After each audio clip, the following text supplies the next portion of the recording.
ण्याचं काम करून एवढ्या मोठ्या प्रमाणात घोडा बाजार झालेला आहे आणि त्याच्यावर मी पराभव आहे. आता मी त्याचं आत्मचिंतन करतोय.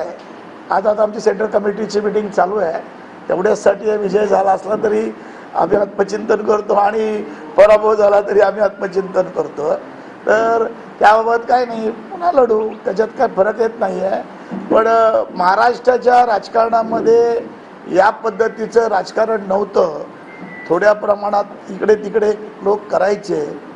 आजपर्यंत मी ज्या निवडणुका लढवल्या त्यावेळेला अशी परिस्थिती नव्हती आणि या पद्धतीचं काम घेतलं.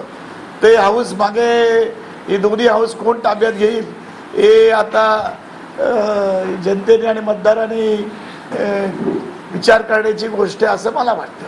भविष्यातील महत्त्वाच्या पक्षांनी जे घटक पक्ष आहात तुम्ही वेळोवेळी आता मदत केली. लोकसभा निवडणूक पार पडली त्यावेळेस देखील तुमच्या कार्यकर्त्यांनी या सगळ्या मदत केली. मात्र आता तुम्हाला ज्या वेळेला मदत हवी होती त्यावेळेला ही मदत मिळाली नाही का?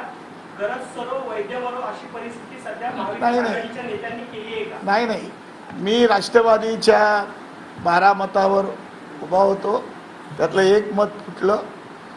यामध्ये आमची पण मतं फुटली आणि जर मला 4 मतं मिळाली असती तर सेकंड प्रेफरन्समध्ये मी जवळजवळ 25 ते 30 मतं आणखीन जास्त घेऊन निवडून आलो असतो.